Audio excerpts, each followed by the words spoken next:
Jumpa lagi dengan channel Bismillah Sehat. Kali ini kami akan membahas sedikit tentang penyakit kulit yaitu herpes. Selanjutnya sempatkan subscribe, like, comment and share. Setelah 2 atau 3 menit menonton video yang kami sajikan. Herpes adalah penyakit yang ditandai dengan munculnya lepuhan pada kulit yang berwarna kemerahan dan berisi cairan.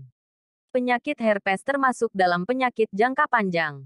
Virusnya bisa bertahan seumur hidup di dalam tubuh seseorang. Di antara sekian banyak virus herpes, herpes simplex dan herpes zoster merupakan 2 penyakit yang paling banyak angka kejadiannya. Berbagai obat herpes alami maupun dari dokter juga mampu meringankan gejala, bahkan mempersingkat waktu kemunculannya. Faktor risiko herpes. Semua orang memiliki risiko terkena virus herpes simplex, dari mulai anak-anak hingga dewasa. Namun, dalam kasus HSV-2 yang menyerang kelamin akan lebih mudah menginfeksi orang-orang yang tidak menerapkan hubungan intim yang aman. Berbagai faktor risiko HSV-2, seperti berjenis kelamin perempuan, memiliki pasangan seks lebih dari 1, berhubungan intim di usia yang sangat muda, memiliki sistem kekebalan tubuh yang lemah, memiliki penyakit kelamin yang lain. Semua orang yang pernah mengalami cacar air dapat terkena herpes zoster. Ada berbagai faktor lain yang meningkatkan risiko seseorang terkena herpes zoster, yaitu berusia lebih dari 50 tahun, memiliki penyakit tertentu yang melemahkan sistem imun, seperti HIV, AIDS, dan kanker, sedang menjalani perawatan kanker, seperti radiasi dan kemoterapi yang dapat menurunkan kekebalan tubuh terhadap penyakit, mengonsumsi obat-obatan yang dirancang untuk mencegah penolakan terhadap organ transplantasi. Misalnya penggunaan steroid yang berkepanjangan. Penyebab herpes. Penyebab herpes adalah virus herpes simplex tipe 1 dan 2. Kedua virus tersebut termasuk dalam virus herpes hominis yang digolongkan ke dalam virus DNA.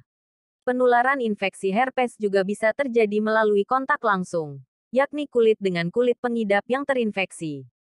Diagnosis infeksi herpes dapat dilakukan dokter berdasarkan gejala dan temuan klinis yang ada. Namun, untuk beberapa kasus yang meragukan, misalnya penampakan klinis sudah tidak khas lagi, maka dapat dilakukan tes laboratorium. Jaringan dan cairan dari vesikel kulit dapat diambil dan diamati di bawah mikroskop. Apabila pemeriksaan laboratorium gagal menemukan virus herpes, maka pemeriksaan lainnya yang dapat dilakukan adalah pemeriksaan antibodi virus herpes simplex. Gejala herpes. Sejak seseorang terkena virus herpes, misalnya akibat hubungan intim yang kurang aman, hingga muncul gejala, masa inkubasi, memakan waktu 3-7 hari. Gejala dan perjalanan penyakit dapat dibagi ke dalam beberapa stadium, yakni, sebelum dilanjutkan, kami sekedar mengingatkan kembali bagi Anda yang menyimak pembahasan ini. Bagi Anda yang belum, alangkah baiknya Anda sempatkan subscribe, like dan komen, agar Anda tidak ketinggalan info selanjutnya. Terima kasih bagi Anda yang sudah subscribe, like dan komen. Baiklah kita lanjutkan kembali pembahasan ini. 1. Infeksi primer. Gejala awal yang dijumpai berupa bintil berwarna putih tampak berisi air atau disebut sebagai vesikel. Bintik ini berkelompok di atas kulit yang sembab dan kemerahan eritematosa. Awalnya vesikel tersebut tampak putih, tetapi lama-kelamaan berisi nanah atau pus berwarna hijau. Kadang-kadang dapat ditemukan juga bintil yang telah pecah, sehingga penampakan, seperti sariawan, pada kulit. Fase infeksi primer terjadi selama kira-kira 3 minggu dan sering disertai gejala lainnya, seperti demam, lemas, mual, muntah, dan dapat juga ditemukan pembesaran kelenjar di lipat paha atau di sekitar leher. Tempat yang sering diserang virus herpes simplex tipe 1 adalah daerah pinggang ke atas terutama daerah mulut dan hidung. Infeksi herpes simplex tipe 1 ini sering disebut sebagai cold sores. Infeksi ini juga dapat menyerang dinding mukosa mulut dan memberikan tampilan seperti sariawan. Infeksi oleh herpes simplex tipe 1 sering dijumpai pada usia anak-anak. Penularan penyakit ini biasanya terjadi secara tidak sengaja, seperti saat anak kontak kulit dengan benda yang terkontaminasi virus herpes, kontak di dokter gigi, kebiasaan menggigit jari, ataupun sentuhan langsung dengan kulit yang mengalami infeksi. Virus herpes simplex tipe 1 ini juga dapat menyebabkan peradangan otak yang disebut herpes encephalitis. Gejalanya adalah panas tinggi, penurunan kesadaran, dan kejang. Sedangkan tempat yang sering diserang virus herpes simplex tipe 2 adalah daerah genitalia organ kelamin. Namun, dapat pula mengenai anggota tubuh bagian lainnya, termasuk wajah, pada perilaku seksual yang tidak wajar.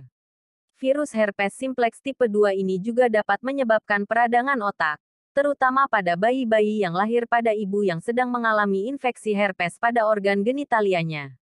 2. Fase laten. Saat gejala membaik. Ini bukan berarti virus herpes telah mati. Virus tersebut beristirahat di dalam sel saraf ganglion dorsalis, saraf tulang belakang, manusia. Penularan penyakit herpes pada pengidap yang berada pada fase ini pun nyatanya masih dapat terjadi akibat pelepasan virus terus berlangsung, meskipun dalam jumlah sedikit.